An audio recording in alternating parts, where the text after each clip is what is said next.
আসসালামু আলাইকুম। সম্মানিত দর্শক, গোপালগঞ্জের ঘটনাটি নিয়ে দেখি অনেকেই লাভ ক্ষতির হিসাব করতেছে যে কার লাভ হলো কার ক্ষতি হলো। দেখলাম যে আমিও একটু হিসাব করি।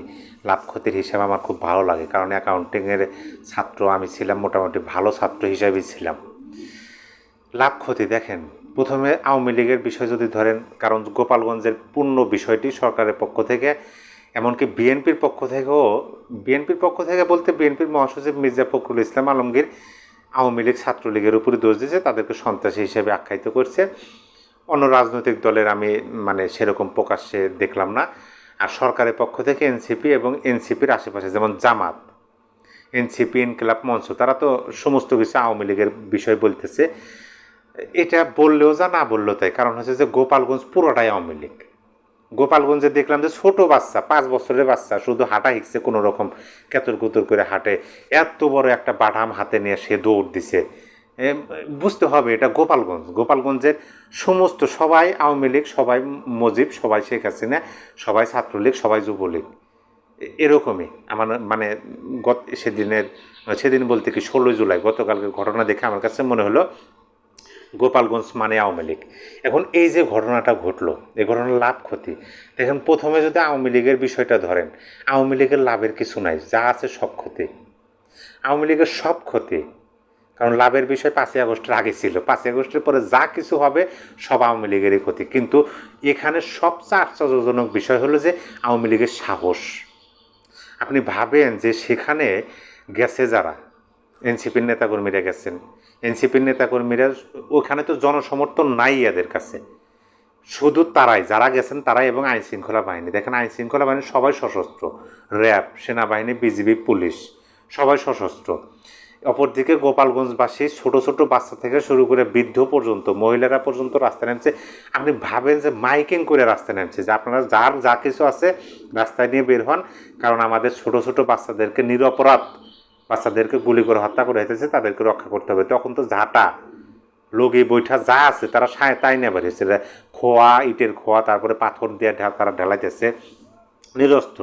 অপর দিক থেকে পুলিশ প্রশাসনের পক্ষ থেকে গুলি ছুটতেছে, অনর্গল গুলি ছুটতেছে, ফাঁকা গুলি ছোড়া হইতেছে, তারপরে রাবার বুলেট ছোড়া হইতেছে, সাউন্ড গ্রেনেড ছোড়া হইতেছে, তারপরে ডাইরেক্ট কত গুলি করছে সেনাবাহিনী, অনেকে গুলিতে প্রাণ দিচ্ছেন। নিউজ পত্রিকা আইসে যে 4 জন, আর একটা দেখলাম 3 জন, আর একটা দেখলাম 5 জন, আর আওয়ামী লীগ দাবি করতেছে যে 8 থেকে 10 জন মানুষ প্রাণ হারাইছে। যাই হোক, প্রাণ হারাবেই। এখানে লাভ লসের হিসাবটা করার জন্যই তো আসলাম, তাই তো। আওয়ামী লীগের পুরোটাই লস, আপনি ধরে নেন পুরোটাই লস। কারণ হচ্ছে যে ওইখানে 5 জনের প্রাণ গেছে। তারপরে গত রাত 8 ঘটিকা থেকে ভোর 6টা পর্যন্ত কারফিউ 22 ঘন্টা। এই কারফিউর 22 ঘন্টা রাত্রিবেলা যে কী হয়েছে আল্লাহ মাবুতি জানে, কারণ একটা ভিডিও দেখলাম, সেই ভিডিওতে রাত্রিবেলাও গোলাগুলির শব্দ পেলাম। আর গোলাগুলি কারা করতেছে সেখানে দেখাও তো যায় না, কারণ একজন বিল্ডিংয়ের হয়তো 4-5 তলা উপর থেকে ভিডিও করছে, সেই ভিডিওটা ছেড়ে দিছে। তার মানে হলো যে দিনের বেলা আওয়ামী লীগের ক্ষতি হলো, রাত্রিবেলা কারফিউর মধ্যে তো অবশ্যই ধরপাগল হয়েছে, এবং সেখানে গুলির শব্দ যেহেতু পাওয়া গেছে, আরও অন্যান্য অনাকাঙ্ক্ষিত ঘটনা ঘটতে পারে। তার মানে হলো যে আওয়ামী লীগের পুরোটাই লস ধরে নেন। তাহলে লাভ কার? লাভ কারোরই নেই। আপনি কি ভাবতেছেন এনসিপির লাভ?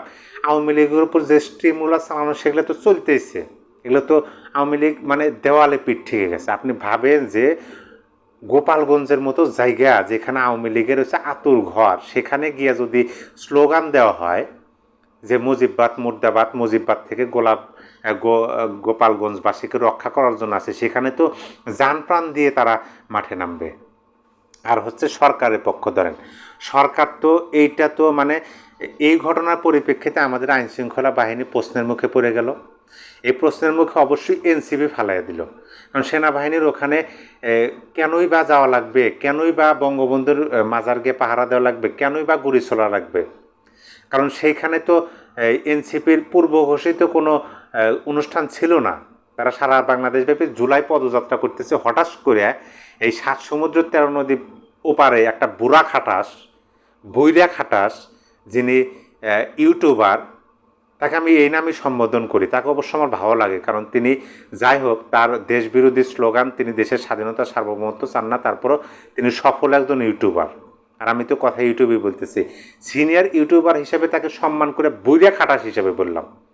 তার কথা শুনে হঠাৎ করে সার্জিস আলম ফেসবুকে পোস্ট দিলেন যে মার্চ টু গোপালগঞ্জ। পদযাত্রা গোপালগঞ্জ দেওয়া গেছিল না, মার্চ টু গোপালগঞ্জ দিলেন, যার কারণে আমাদের আইন প্রশাসন সেখানে প্রশ্নের সম্মুখীন হলেন। তারা গুলি ছুটতে বাধ্য হলো। তারা দেখলাম যে সেনাবাহিনীর সদস্যরা কীভাবে একজন স্টুডেন্ট, একজন যুবকের গলায় পাড়া দিয়ে চেপে ধরল।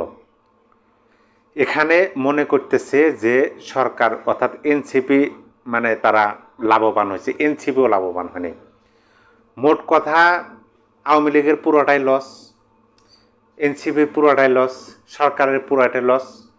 লাভের মধ্যে লাভ হয়েছে ওই বুড়া খাটাইশের, ওই ইউটিউবারের, তাছাড়া কারোরই লাভ হয় নাই।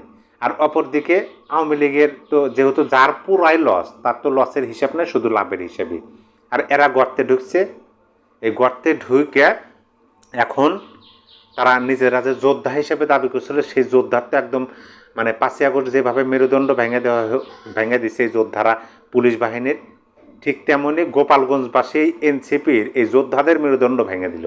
এটাই আমার কাছে মনে হলো, যোগফল আমার কাছে এটাই। আপনার যোগফল অবশ্যই কমেন্টে জানিয়ে দিন। সবাই ভালো থাকবেন, আল্লাহ হাফেজ।